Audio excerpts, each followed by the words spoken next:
Now, another day, another twist in Karnataka's Game of Thrones. Deputy Chief Minister D.K. Shivakumar has set the cat among the pigeons by hinting that he could vacate his position as Karnataka Pradesh Congress Committee Chief.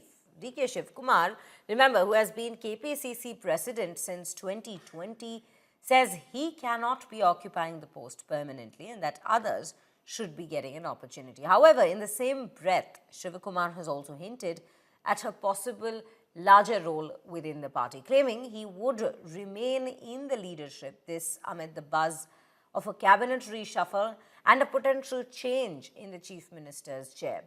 D.K. Shivakumar has further asserted that he speaks for the party and does what is assigned to him, even as his supporters began chanting D.K. Shivakumar, the next chief minister. Interestingly, just a few days ago, the Karnataka Deputy Chief Minister had insisted that he remains personally and politically fit and will continue as the KPCC President. Now, all these hints and the claims that have been coming in days after both Siddaramaiah and D.K. Shivakumar met the party leadership in the national capital itself.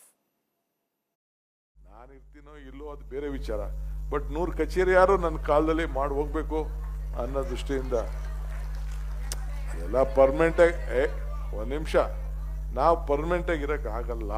I am telling you, already 5 ವರ್ಷ ಆಗಿದೆ, ಇನ್ನು March ಬಂತು ಅಂದರೆ 6 ವರ್ಷ ಆಗ್ತದೆ. ಬೇರೆಯವ್ರಿಗೆ ಅವಕಾಶ ಮಾಡಿಕೊಡ್ಬೇಕು. ಬಟ್ ನಾನು ಲೀಡರ್ಶಿಪ್ಪಲ್ಲಿ ಇರ್ತೀನಿ, ತಲೆ ಕೆಡಿಸ್ಕೊಳಕ್ಕೆ ಹೋಗಬೇಡಿ. Be there in the front line, ತಲೆ ಕೆಡಿಸ್ಕೊಳಕ್ಕೆ ಹೋಗಬೇಡಿ. ನಾನು ಅವತ್ತೇ ನಾನು ಉಪಮುಖ್ಯಮಂತ್ರಿ ಆದ ದಿನನೇ ಬಿಡಬೇಕು ಅಂತ ಹೇಳಿದೆ. ಖರ್ಗೆ ಸಾಹೇಬರು, ರಾಹುಲ್ ಗಾಂಧಿ ಅವರು ಇರೋ ಡಿ.ಕೆ. ಸ್ವಲ್ಪ ದಿನ ಇರು ಅಂತೇಳಿ ನನ್ನನ್ನು ಇರಿಸ್ಕೊಂಡ್ರು. ಬಟ್ ಇರೋಂಥ ಸಂದರ್ಭದಲ್ಲಿ ಯಾವ ರೀತಿ ಪಕ್ಷ ಕಟ್ಟಬೇಕು ಅನ್ನೋದು ಒಂದು ಪ್ರಯತ್ನ ಮಾಡಿ ನನ್ನ ಡ್ಯೂಟಿ ನಾನು ಮಾಡಿದ್ದೀನಿ.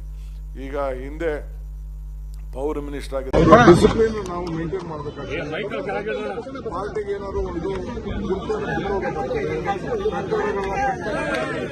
ಹಂಗೆ ಮೆಂಬರ್ಶಿಪ್ ಜಾಸ್ತಿ ಅದನ್ನು ನಾನು ಹೇಳ್ತಾ ಇದ್ದೀನಿ.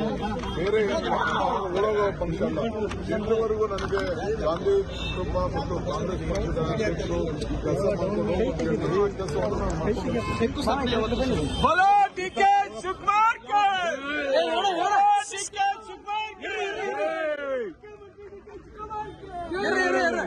ಕೆಲಸ